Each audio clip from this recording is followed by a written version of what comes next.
एक गांव में एक गरीब किसान किशन अपनी पत्नी सीमा के साथ रहता था। खेत होने के बावजूद भी वह बहुत ही गरीब था, क्योंकि उसके खेतों में फसल नहीं होती, जिस वजह से वो काफी परेशान रहता।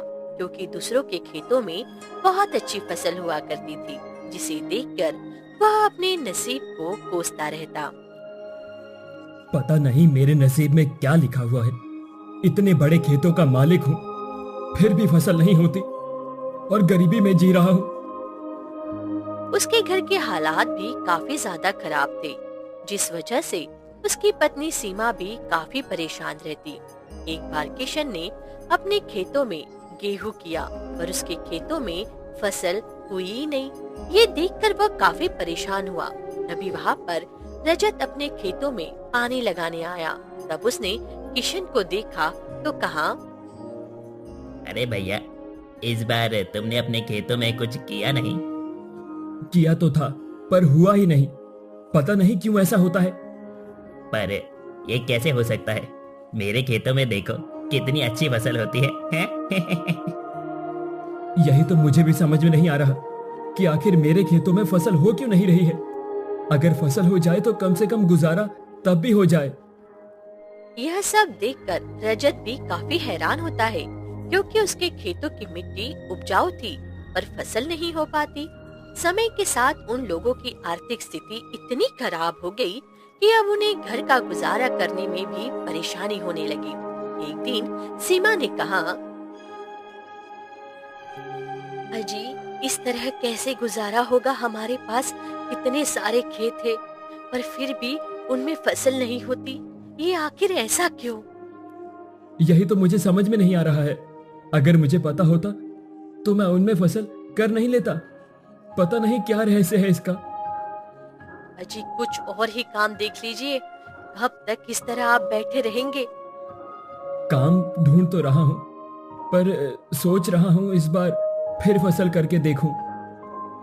पर हमारे पास तो पैसे ही नहीं है। फसल करेंगे कहाँ से आप? अरे पैसे की क्या, मैं कहीं से उधार ले लूंगा। अजी, उधार कहाँ से लेंगे? आज के समय में कोई उधार नहीं देता। ये सुनकर किशन भी काफी परेशान हुआ, क्योंकि मतलबी दुनिया में कोई किसी को बिना फालतू में पैसे उधार नहीं देता। वही उसी गांव में एक सेठ रामदास रहा करता था। रामदास बहुत ही लालची था। वो किसानों को पैसे देता, पर जब किसान पैसे नहीं दे पाए तो वो उनकी जमीन हड़प लिया करता। कई बार तो वो समय से पहले ही पैसे मांगता, जिस वजह से किसान उससे पैसे लेने ही नहीं जाते। एक रात किशन परेशान होकर अपने खेत में बैठा हुआ था। पता नहीं मेरे खेतों की मिट्टी कैसी है, चाहे कैसे भी फसल कर लूं पर होती ही नहीं। अभी वह ये सब बात कर ही रहा था कि तभी अचानक उसे अपने खेत में कुछ चमकता हुआ दिखाई दिया, जिसे देखकर वो काफी हैरान हुआ।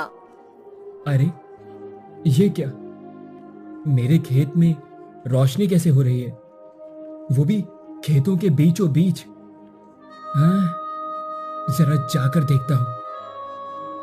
ये कहकर वह वहाँ पर पहुँचा, पर रोशनी गायब हो गई, जिससे वो काफी ज्यादा हैरान हुआ। अरे ये रोशनी कहाँ चली गई? अभी तो यहीं से आ रही थी। किशन काफी देर तक इधर उधर देखता रहा, पर उसे कहीं भी वह रोशनी दिखाई नहीं दी, जिस पर उसने कहा, लगता है मेरा भ्रम होगा। ये कहकर वह घर आ गया। अगली सुबह वो उठा और सेठ रामदास के पास पहुंच गया, क्योंकि उसे पैसे चाहिए। सेठ ने जब किशन को देखा तो कहा, अरे आओ आओ, कैसे आना हुआ? सेठ जी, मुझे कुछ पैसे चाहिए। मुझे अपने खेतों में फसल करनी है। अरे पर मैंने तो सुना है तुम्हारे खेतों में फसल ही नहीं होती। हाँ, होती तो नहीं है, पर इस बार फिर से करके देखता हूँ, शायद हो जाए। ठीक है, पैसे तो मैं तुम्हें दे दूंगा, पर इसके बदले तुम्हें अपना खेत मेरे पास गिरवी रखना पड़ेगा। अगर तुम पैसे नहीं दे पाए तो? पर सेठ जी, अगर खेत गिरवी रख दिए गए तो फिर भला मेरा क्या होगा? अरे तुम चिंता क्यों कर रहे हो? आराम से 2 महीने में पैसे दे देना। 2 महीने? 2 महीने तो बहुत कम होते हैं सेठ जी। इतनी जल्दी मैं पैसे कैसे दे पाऊंगा? इतनी जल्दी तो फसल भी तैयार नहीं हो पाएगी। ठीक है, तो ऐसा करो 6 महीने में तुम पैसे दे देना। ये सुनकर किशन सोच में पड़ गया। काफी देर सोचने के बाद वह सेठ से पैसे ले आया। घर आने पर उसने जब सीमा को पैसे दिए तो सीमा काफी हैरान हुई और बोली, ये आप पैसे कहाँ से लेकर आए हैं? मैं सेठ से पैसे लेकर आया हूँ। क्या? सेठ से? पर क्यों? आपको पता नहीं है उसकी नीयत में खोट है, खोट। हाँ हाँ, मुझे पता है, पर क्या करता। वैसे भी मैं फिर से फसल करके देखना चाहता हूँ। शायद इस बार फसल हो जाए। अजी, अगर फसल होनी होती तो हो जाती। आप कई सालों से खेतों में फसल कर रहे हैं। ऐसा करता हूँ, कल सुबह खुदाई करूंगा, क्योंकि अगर इस समय खुदाई की तो गांव वाले पता नहीं क्या सोचेंगे। यह कहकर वह हीरा लेकर घर आ गया। सीमा ने जब हीरे को देखा तो काफी हैरान हुई और बोली, ये आपके हाथ में हीरा कहाँ से आ गया? जिस पर किशन ने कहा, ये मुझे खेत में मिला है। क्या? हमारे खेत में? पर हमारे खेत में ये हीरा कहाँ से आ गया? यही तो मुझे समझ में नहीं आ रहा। और इसके बाद किशन ने उसे सारी बात बताई, जिसे सुनकर सीमा ने कहा, अजी आप वह खुदाई करके देखना। हाँ हाँ, कल सुबह ही वहां पर खुदाई करूंगा। शायद हमें वहां कुछ और मिल जाए जिससे हमारी किस्मत चमक सकती है। अगली सुबह किशन अपने खेतों पर आया और उसने अपने खेतों में खुदाई शुरू कर दी, जिसे देखकर गांव वाले काफी हैरान हुए। अरे किशन, तुम अपने खेतों में खुदाई क्यों कर रहे हो? बस ऐसे ही कर रहा हूँ। शायद नीचे की जमीन बंजर हो, यही देखने के लिए। हाँ हाँ, सही है, देख लो। इसके बाद किशन फिर से खुदाई में लग गया। वो काफी देर तक खोदता रहा। तभी अचानक काफी ज्यादा हैरान हो गया, क्योंकि नीचे उसे सुरंग सी दिखाई दे रही थी। वो खोदता चला गया और एक गुफा के पास आ गया। गुफा को देखकर वो बोला, अरे, मुझे तो पता ही नहीं था कि मेरे खेतों के नीचे ये गुफा भी है। पर आखिर इस गुफा के अंदर है क्या? किशन को काफी ज्यादा डर भी लग रहा था। उसे समझ ही नहीं आ रहा कि किस प्रकार गुफा के अंदर जाए, और उसने कहा, अगर इस गुफा के अंदर कोई राक्षस हुआ तो मैं क्या करूंगा? कुछ समझ में नहीं आ रहा। पर किशन फिर धीरे धीरे आगे बढ़ा और वह गुफा के अंदर गया तो हैरान हुआ, क्योंकि वहाँ पर बहुत सारा खजाना था। तभी अचानक उसके सामने बहुत सारे सांप आ गए। इतने सारे सांपों को देखकर किशन काफी हैरान हुआ। तभी एक बड़ा सा सांप आया, जिसके सिर पर मुकुट था, जिसे देखकर किशन समझ गया ये सांपों का राजा है। तभी उस सांप ने कहा, तुम यहाँ क्या कर रहे हो? यही तो मैं तुमसे पूछना चाह रहा हूँ। आखिर तुम मेरे खेतों के नीचे क्या कर रहे हो? इसका मतलब तुम्हारी वजह से ही मेरे खेतों में फसल नहीं हो पा रही है। हमें कुछ नहीं पता है, और वैसे भी ये हमारा घर है। क्या ये तुम्हारा घर है? पर ये कैसे हो सकता है? ये तो मेरे खेत है। तुम्हारी वजह से मेरे खेतों में फसल नहीं हो पा रही है। तुम यहाँ से चले जाओ। नहीं नहीं, हम यहाँ से कहीं नहीं जाएंगे। पर अगर तुम चाहते हो हम यहाँ से चले जाएं, तो तुम्हें हमारे लिए दूसरा घर ढूंढना पड़ेगा, जहाँ हम सुरक्षित रहे, क्योंकि हम यहाँ बरसों से रह रहे हैं। ये सुनकर किशन को सारी बात समझ आ गई कि इसलिए उसके खेतों में फसल नहीं हो रही, और उसने कहा, पर मैं भला आपको कहाँ से नया घर दूंगा? तो फिर हम यहाँ से नहीं जाने वाले। ये सुनकर किशन काफी परेशान हुआ और सोच में पड़ गया। किशन को इस तरह सोचता देख सांप के राजा ने कहा, देखो, मैं तुम्हें कोई नुकसान नहीं पहुंचाना चाहता हूँ, इसीलिए कह रहा हूँ चले जाओ यहाँ से। पर अगर तुम लोग यहाँ रहोगे तो मेरे खेत में फसल नहीं हो पाएगी। हम बहुत गरीब हैं। तुम्हें नहीं पता, मेरी आर्थिक स्थिति बहुत ही खराब है। ये सुनकर सांपों का राजा भी सोच में पड़ गया और फिर उसने किशन से कहा, तुम ऐसा करो, यहाँ से खजाना ले जाओ, पर हमें यहीं रहने दो। जब किशन ने खजाने की बात सुनी तो वो काफी खुश हुआ और उसने कहा, ठीक है, आप लोग यहीं पर रहिए, मुझे कोई आपत्ति नहीं है। पर मैं आपसे ये कहना चाहता हूँ, अगर यहाँ पर कोई आए तो आप उसे भगा देना। हम यहाँ पर किसी को नहीं आने देंगे, तुम निश्चित रहो। ये सुनकर किशन बहुत ही खुश हुआ और फिर सांप के राजा ने उसे एक सोने से भरा मटका दिया, जिसे लेकर किशन घर पर आ गया। घर आने पर उसने सीमा को वो मटका दे दिया। इतना सारा सोना देखकर सीमा ने कहा, जी इतना सारा सोना, इसका मतलब हमारे खेतों के नीचे बहुत सारा खजाना है। खजाना तो है, पर वहाँ बहुत सारे सांप रहते हैं। ये तो उन्होंने मुझे इसीलिए दिया है जिससे वो हमारे खेतों में रह सके। अजी तो फिर आपने उन्हें भगाया क्यों नहीं? नहीं, वो बहुत ही शक्तिशाली है, हम उन्हें भगाएंगे नहीं। वैसे भी हमारे खेतों पर सेठ कब्जा करना चाहता है। इस बार मैं उसे ऐसा सबक सिखाऊंगा कि वो किसी के खेतों पर कब्जा नहीं कर पाएगा।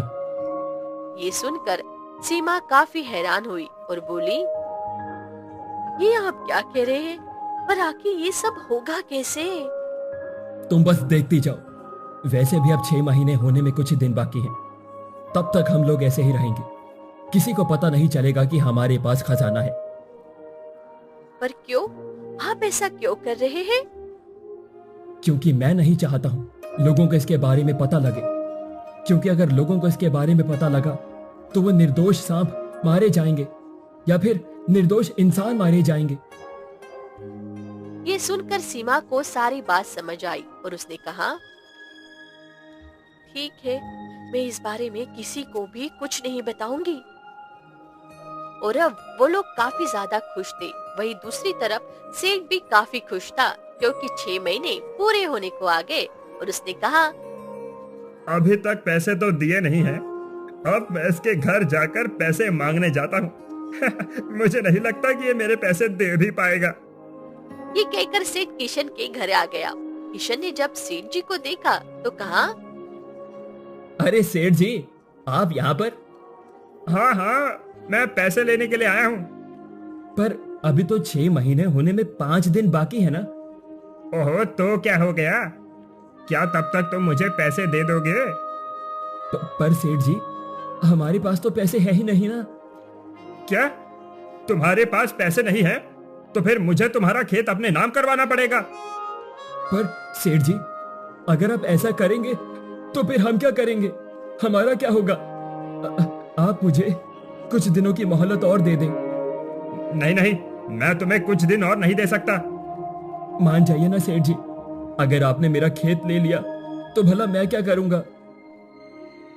इस तरह किशन सेठ को मानने लगता है, जिसे देखकर सीमा काफी हैरान हुई और बोली, आखिर ये करना क्या चाह रहे हैं? इनके पास तो बहुत सारा पैसा है, चाहे तो ये सेठ को पैसे दे सकते हैं, फिर दे क्यों नहीं रहे हैं? वही सेठ ने किशन से कहा, ठीक है, पर मुझे पैसे जल्द ही दे देना। मैं 15 दिनों के बाद आऊंगा। ठीक है सेठ जी, आप तब पैसे ले जाना, और अगर मैं पैसे ना दे पाऊं तो आप मेरे खेत अपने नाम कर लेना। ये सुनकर सेठ काफी खुश हुआ और वहाँ से चला गया। वही ये सब देखकर सीमा काफी हैरान हुई। जब किशन घर आया तो सीमा ने कहा, अजी आप चाहते तो पैसे दे देते, पर आपने ये सब क्यों किया? क्योंकि मैं उसे ये दिखाना चाहता हूँ कि मैं बहुत ही गरीब हूँ और मेरे पास पैसे नहीं है। जिससे अब वो बहुत ज्यादा खुश होगा कि उसे ये खेत मिल जाएगा। पर आप ऐसा कर क्यों रहे हो? अगर उसने हमारे खेत ले लिया तो फिर? तो क्या हुआ, वैसे भी वो खेत हमारे किसी काम के नहीं है, क्योंकि वहां पर सांप रहते हैं और वो किसी को भी वहां खेती नहीं करने देंगे। अगर हम खेती करेंगे भी तो वो उनके जहर की वजह से होंगे ही नहीं। ये सुनकर सीमा को सारी बात समझ आ गई और उसने कहा, अच्छा तो ऐसी बात है। वही दूसरी तरफ समय तेजी से गुजर रहा था और 15 दिन गुजर गए, जिस पर सेठ ने कहा, अब तो मैं पैसे लेकर ही रहूंगा, चाहे कुछ भी हो जाए। यह कहकर वह फिर से किशन के घर पहुंच गया। वही किशन आराम से अपने घर पर बैठा हुआ था। रामदास ने किशन को आवाज दी। अरे किशन, बाहर निकल कर आओ। आवाज को सुनकर किशन बाहर आया और उसने कहा, अरे सेठ जी, आप आ गए? हाँ हाँ, 15 दिन हो गए हैं। पैसों का इंतजाम हो गया? नहीं नहीं सेठ जी, हमने बहुत कोशिश की पर पैसे का इंतजाम नहीं हुआ है। आप मेरे खेत ले लीजिए। ये सुनकर सेठ काफी ज्यादा खुश हुआ और बोला, अच्छा ऐसी बात है, ठीक है। वैसे मेरा मन तो नहीं हो रहा है, पर मैं तुम्हें पैसे दिए हैं तो लेने तो पड़ेंगे ही। ये सब देखकर किशन ने अपने मन में कहा, हाँ हाँ, वो तो मुझे पता है, तुम्हें बहुत खुशी हो रही होगी, पर बाद में तुम्हें सब कुछ पता लग जाएगा। वही सेठ वहाँ से चला आया और अब वह बहुत ज्यादा खुश था और उसने अपने आप से कहा, अरे वाह किशन का खेत तो मुझे मिल गया। उसका खेत बहुत ही बड़ा है, अब मुझे उसमें फसल करनी चाहिए। देखना तो चाहिए आखिर उसके खेतों में है क्या। ये कहकर वह अगली सुबह किशन के खेतों में पहुंच गया। वो काफी ज्यादा खुश हो रहा था। वही जब आसपास के लोगों ने ये देखा तो कहा, अरे सेठ जी, आप किशन के खेत में क्या कर रहे हैं? अब ये किशन का खेत नहीं बल्कि मेरा खेत हो गया है, क्योंकि वो मेरे पैसे नहीं दे पाया, इसीलिए। यह सुनकर रजत काफी परेशान हुआ। वही सेठ काफी ज्यादा खुश था और इसके बाद वह पूरे खेत में घूमने लगा। तभी अचानक उसे ऐसा लगा जैसे वहाँ की जमीन खोखली हो गई है, जिस पर रामदास ने कहा, अरे मुझे ऐसा क्यों लग रहा है जैसे यहाँ पर जमीन खोखली हो। ये कहकर सेठ ने फावड़ा उठाया और वहाँ खोदना शुरू कर दिया। तभी अचानक वहाँ पर बहुत सारे सांप निकल आए, जिन्हें देखकर सेठ पूरी तरह से घबरा गया। अरे यहाँ तो बहुत सारे सांप हैं। हे भगवान, अब मैं क्या करूं? वही सांप सेठ को चारों तरफ से घेर लेते हैं, जिससे सेठ काफी ज्यादा डर जाता है। हे भगवान, अब मैं क्या करूं? कोई तो मुझे बचाओ, वरना ये सांप मुझे मार डालेंगे। अब तुम्हें कोई नहीं बचाएगा। तुम्हारी हिम्मत कैसे हुई इस खेत में खुदाई करने की? अरे ये खेत मेरा है, मैं कुछ भी करूं। नहीं, ये खेत मेरा है। हम यहाँ पर बरसों से रह रहे हैं। क्या ये खेत तुम्हारा है? पर ये कैसे हो सकता है? यही सच है। हम इस खेत में किसी को भी फसल नहीं करने देंगे। चले जाओ यहाँ से, वरना तुम मारे जाओगे। ये सुनकर सेठ रामदास काफी ज्यादा घबरा गया और उसने कहा, ठीक है, मैं यहाँ से जाता हूँ, पर मैं तुम लोगों को छोड़ूंगा नहीं। अच्छा ऐसी बात है, तुम हमें छोड़ोगे नहीं? रुक, मैं तुझे अभी बताता हूँ। और ये कहकर सांप ने सेठ को बहुत दूर फेंक दिया, जिससे सेठ काफी ज्यादा परेशान हुआ और बोला, हे भगवान, इस किशन ने तो मुझे ही लूट लिया। अब मैं क्या करूं? मैं तो बर्बाद हो गया। और ये कहकर सेठ जोर जोर से रोने लगा।